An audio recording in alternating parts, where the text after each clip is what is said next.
the service effectively goes away unless we have another source of revenue, which right now, today, we can't count on. The Skagit Community Transit do not and will not provide service outside their transit districts.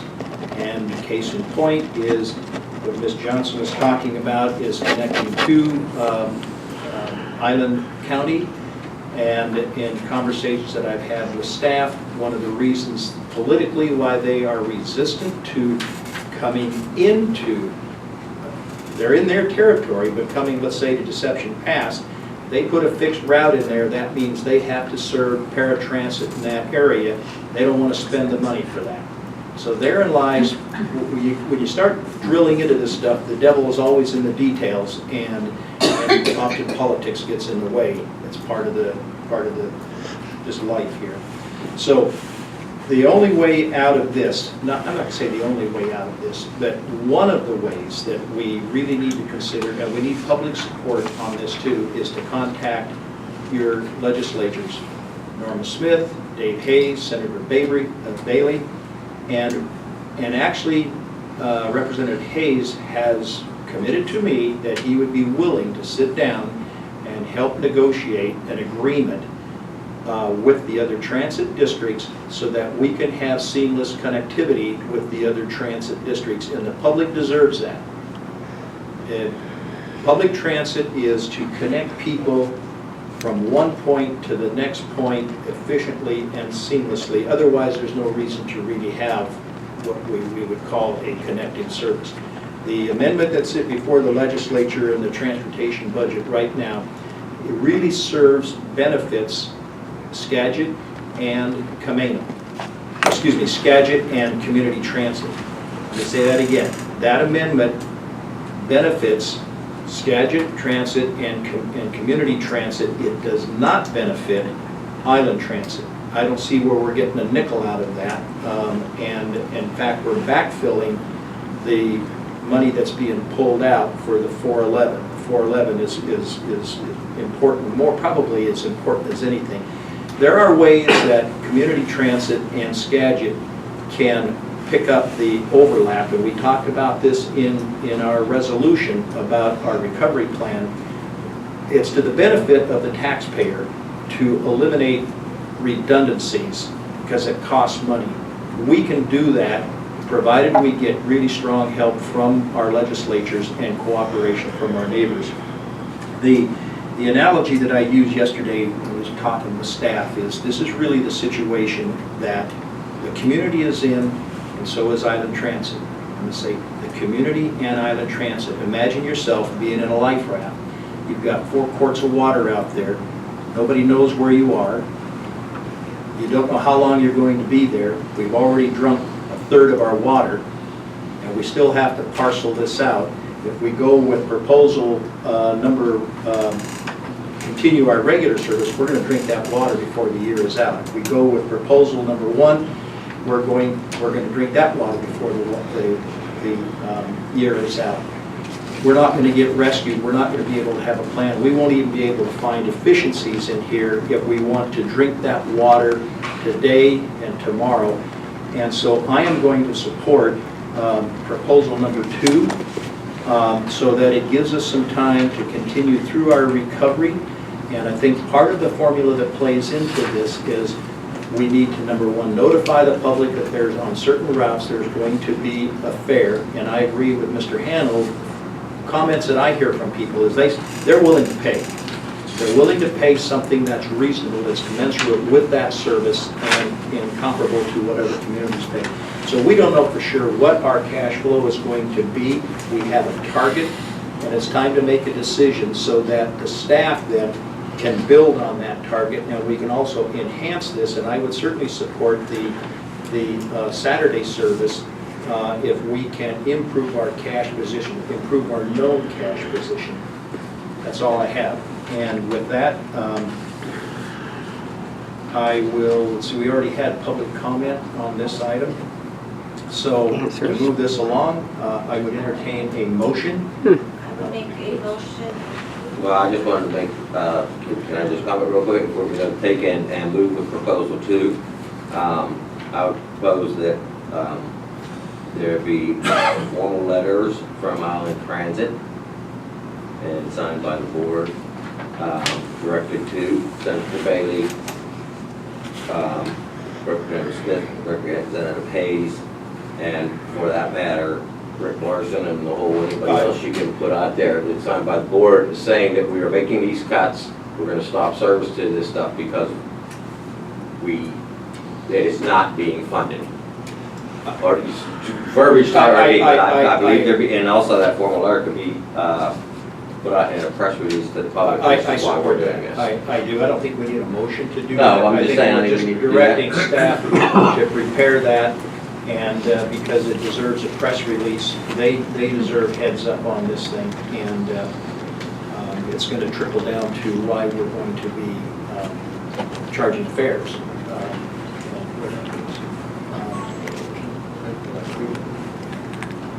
So I'm fine sending those letters, but I also want to just, as much as I said, and I do believe that there's a legislative role in regional connectivity and transportation. There's also other transit organizations, just like ours, that are not going to the borders of their counties. And so I also think it's wise to send a letter to Skagit and Snohomish yeah. County I meant to include that. emphasizing their role in regional transportation. Absolutely. Quite honestly, it offends me personally that the reason Skagit doesn't come closer to Deception Pass and make this connector route workable is because they want to save costs on paratransit. They're not serving Highway 20. It's not like an offshoot road. They're not serving a major highway. So before we put too much pressure on our legislators and create a community perception that they dropped the ball, let's be very clear that Skagit County is not picking up their responsibility. Skagit County Transit is not fulfilling their responsibility to serve their citizens, which has been creating an impact for Island County citizens, which we've been offsetting for them. For years. So, and I just, it's easy to point to Olympia because they have the most money.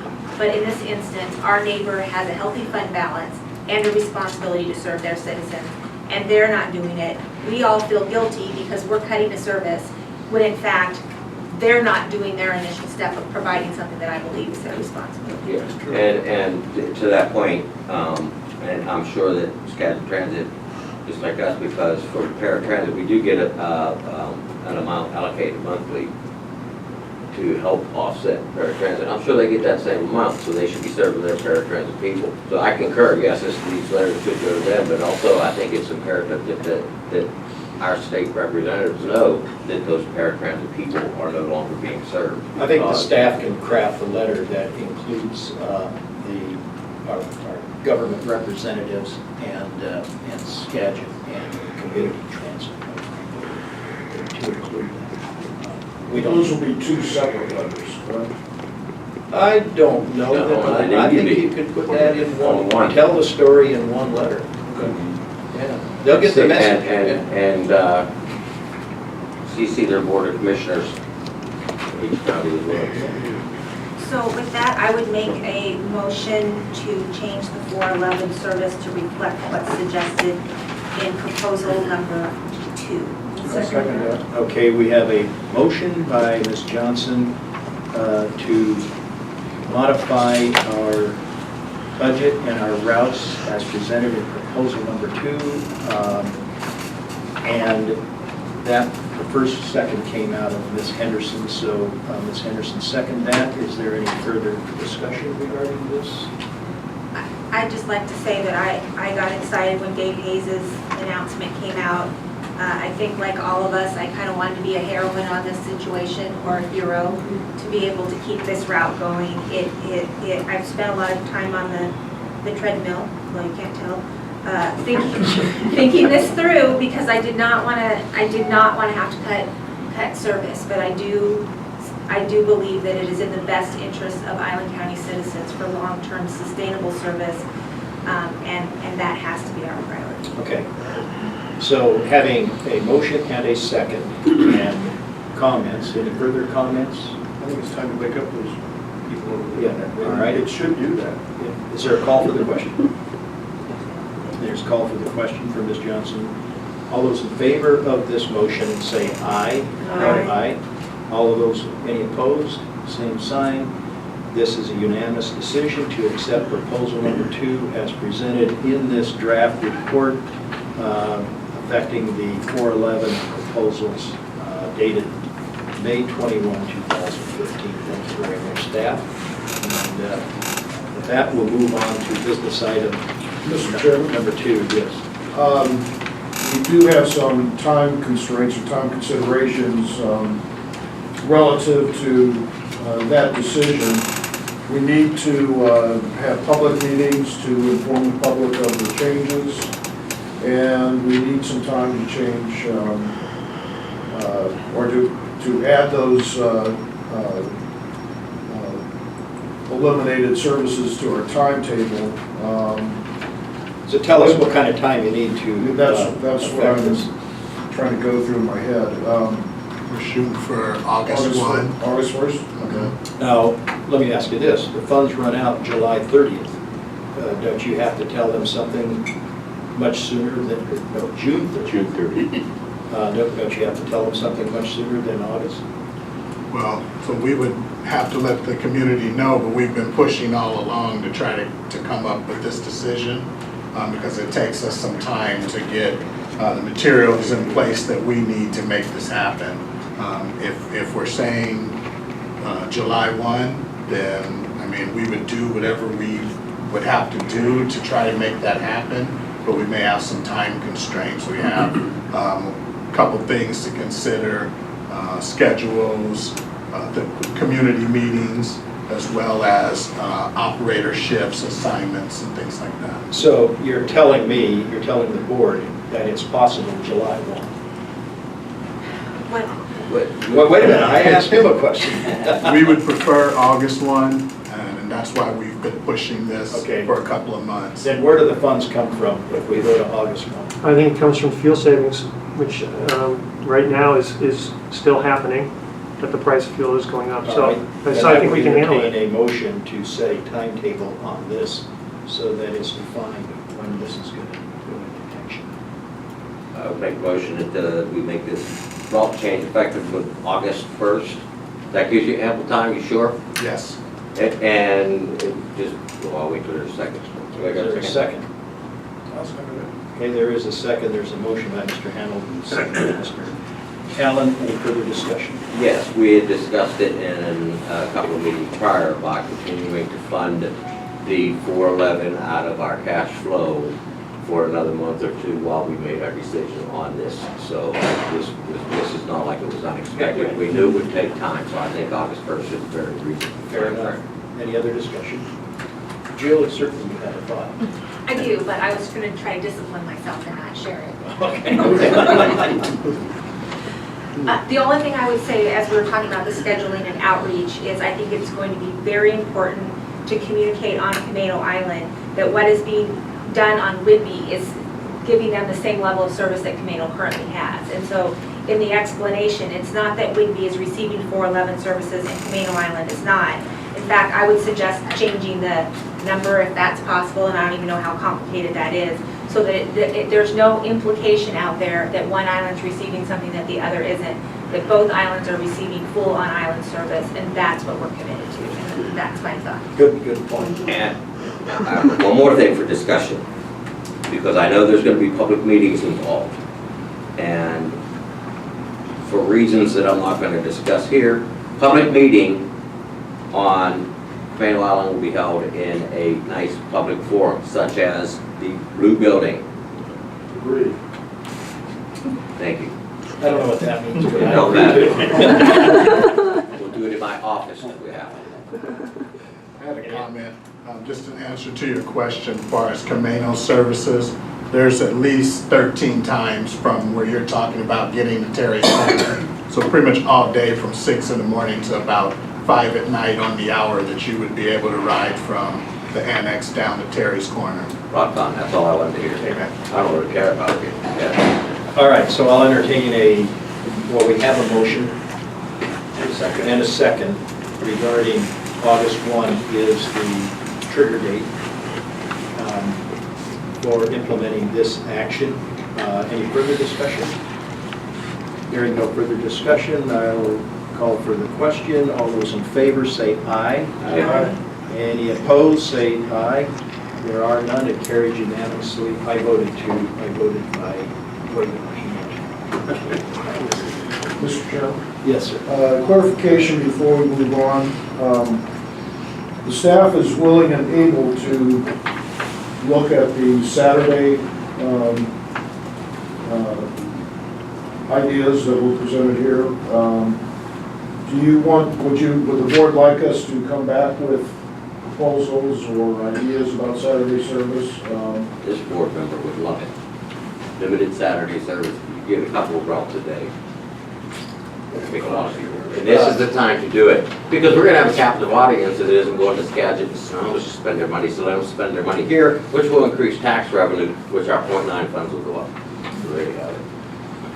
I'm not opposed to taking a look at that for the purpose of analysis. The question is about the timing. We should have time between now and our next meeting to address that issue of Saturday service. Can you bring us something to June 8th?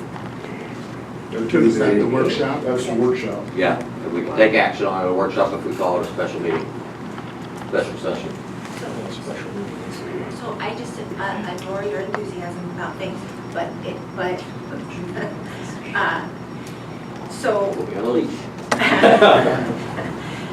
well, I like it. I think it's good to push.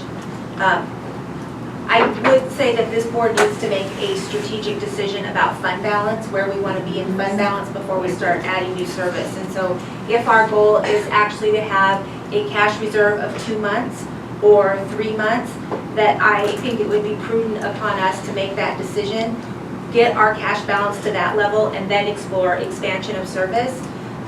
That's my personal, it doesn't hurt to know what it costs, but it's Yeah, also right. work which we may not be able to implement. Right. And so I just kind of wanted to put that out there before we start, running for the roses here.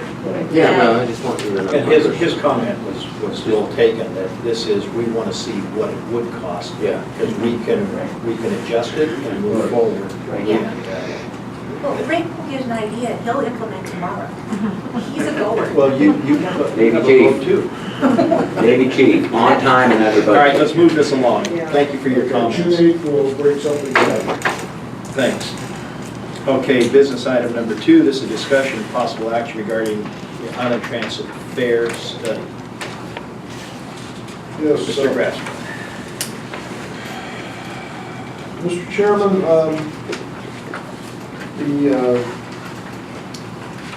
believe it was March 4th meeting,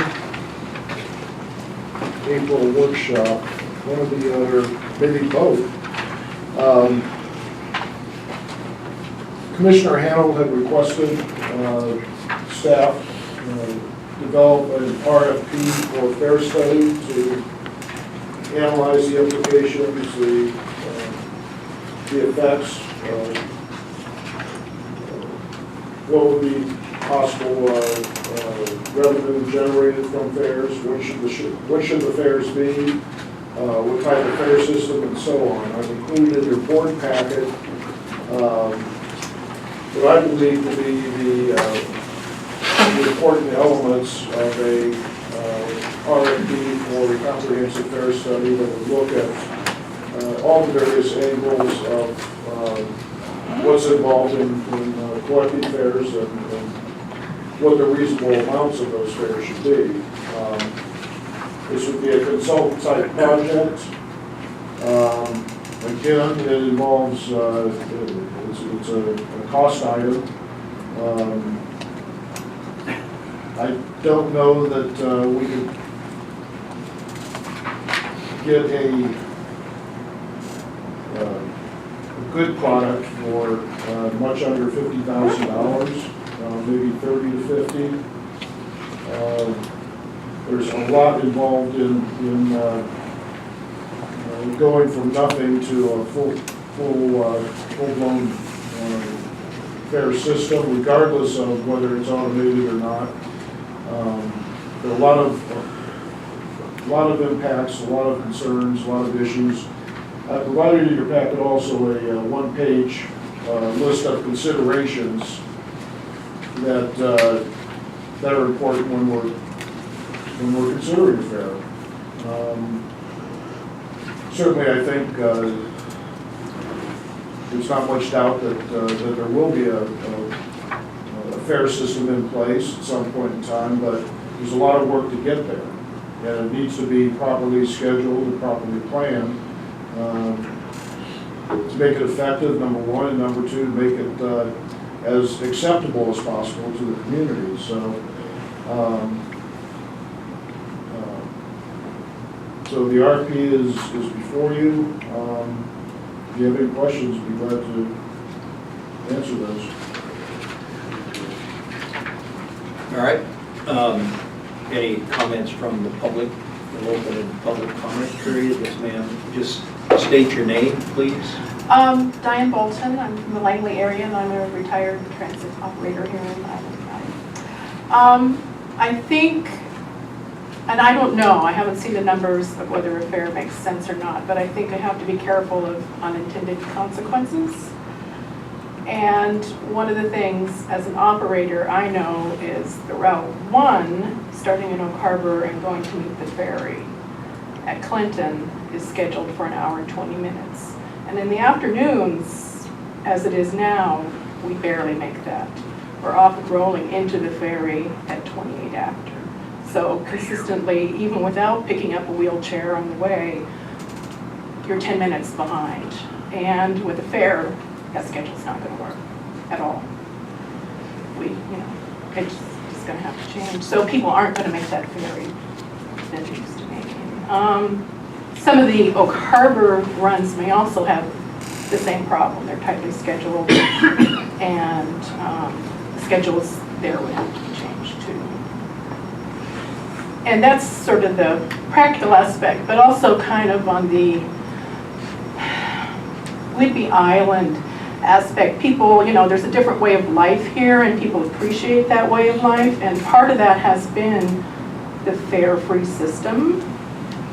It's, it's an intangible, but the visitors really appreciate it, and the people really appreciate it, and everyone is paying for it anytime they buy something. It's paid for with sales tax. So I'm not sure you can collect enough fare to make it worthwhile to do that. It's just, things to be considered, I guess. Thank you. Yes, ma'am. The cost You of... state your name, please. I'm sorry, I'm Sarah Nell DeChambeau. I've been involved with the transit for a long time. The fares boxes cost a considerable amount of money. You can't really make any money off the fare box. You have all that time waiting and getting people on, like she was saying. And it's just, the people here in the Island County would not appreciate having to pay a fare for something that they pay taxes for.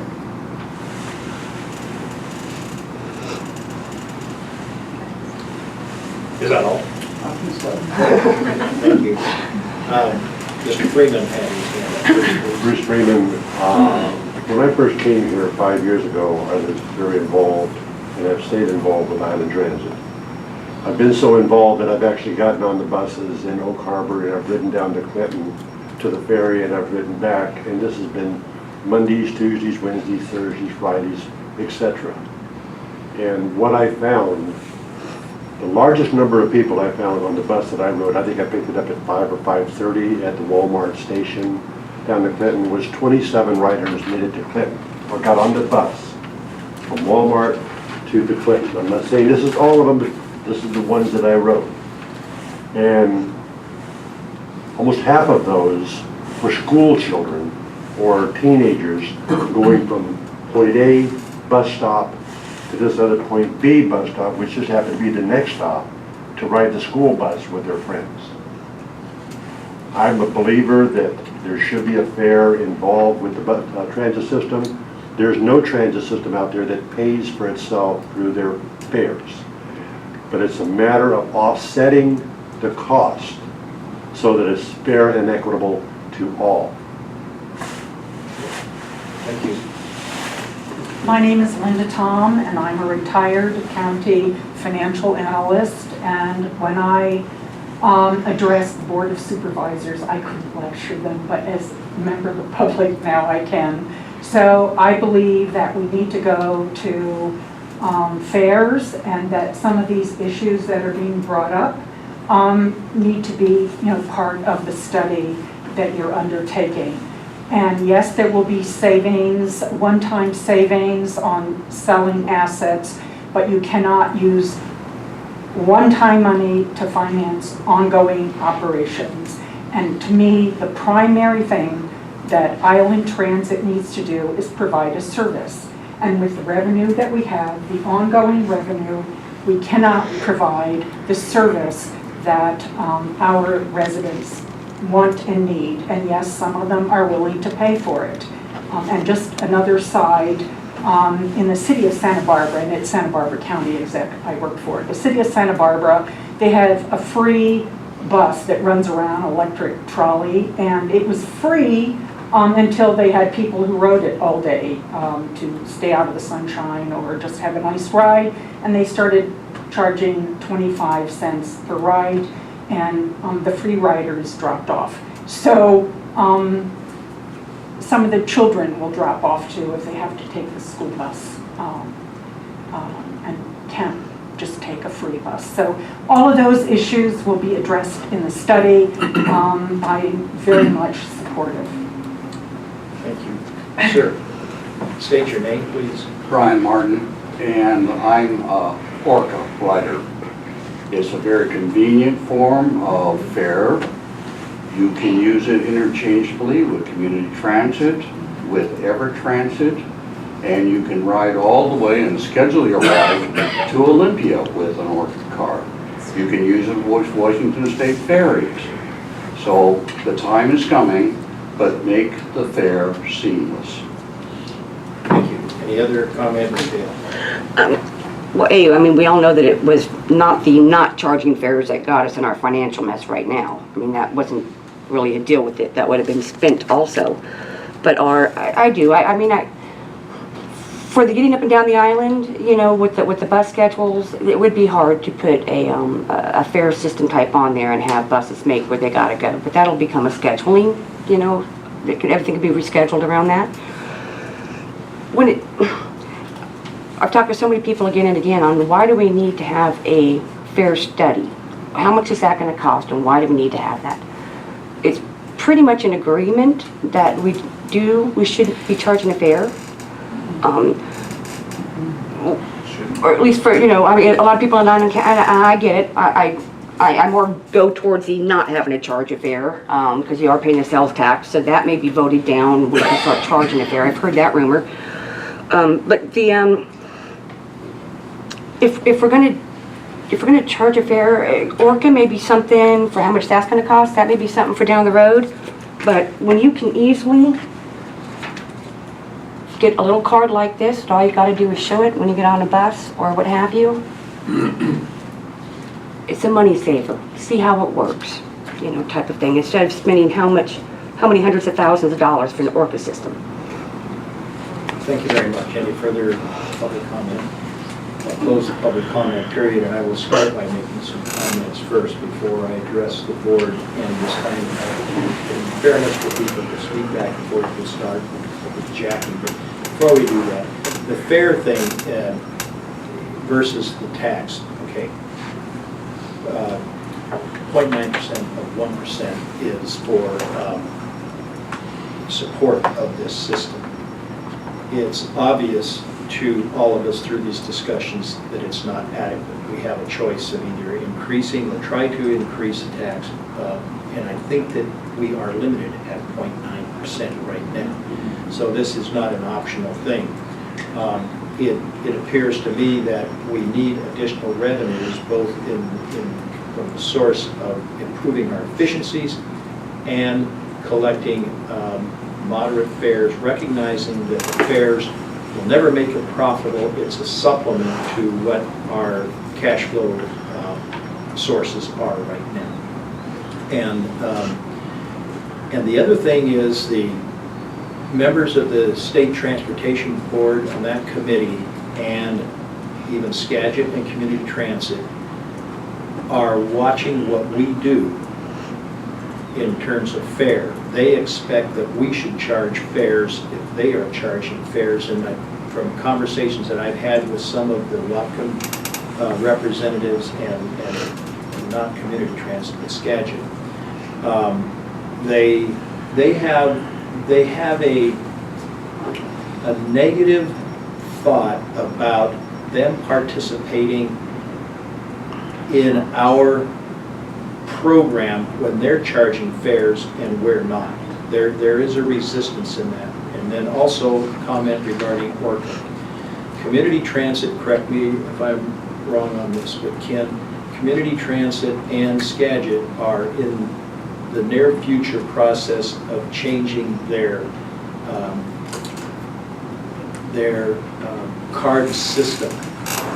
In about 3 years or less than 3 years, they are changing that system. If we actually went to their system to be seamless now, we would spend in excess of $500,000 to set this up, and perhaps even closer to $750,000, and then have to go back and change this again. So the timing is not really convenient for us. If it was 3 years hence, we could jump on board with them, because we want a system that is consistent with our neighbors, so that you can get on the bus, swipe your card. It's an accounting system that goes through seamlessly, automatically. It's also an inventory system that tells us who our real riders are in full fare paying. We have students, they have different rates, seniors or handicapped personnel people. It's just a better system. Right now, we are in this canyon where we have to have a system, and we may even start a system to supplement the 411 if for some reason we find that we can extend that service. So it's still fairly fluid right now in my observation. With that, then I'll move the comments on to Ms. Henderson, and then we'll end with Mr. Norton. Well, I don't have a lot to say about it. I support doing the study. I think one of the worst things we could do is just to start something willy-nilly. And then we're 6 months, a year down the road, and it's like, well, that's not working, now we're gonna try something different. I would rather spend the money and take the time to do a really good study on what makes the most sense for us in conjunction with our partners in other counties and other transportation systems. So I support this. Thank you, Mr. Hackler. Yes, just number one, to address the study as well. It's just it's like putting a road in. You're not going to go out without doing some kind of investigation, seeing if there's wetlands or if you've got this, you've got that. You're going to have a study, and then you're going to begin your engineering process. I realize studies cost money, but in the long run, the study is used to get us the best bang for our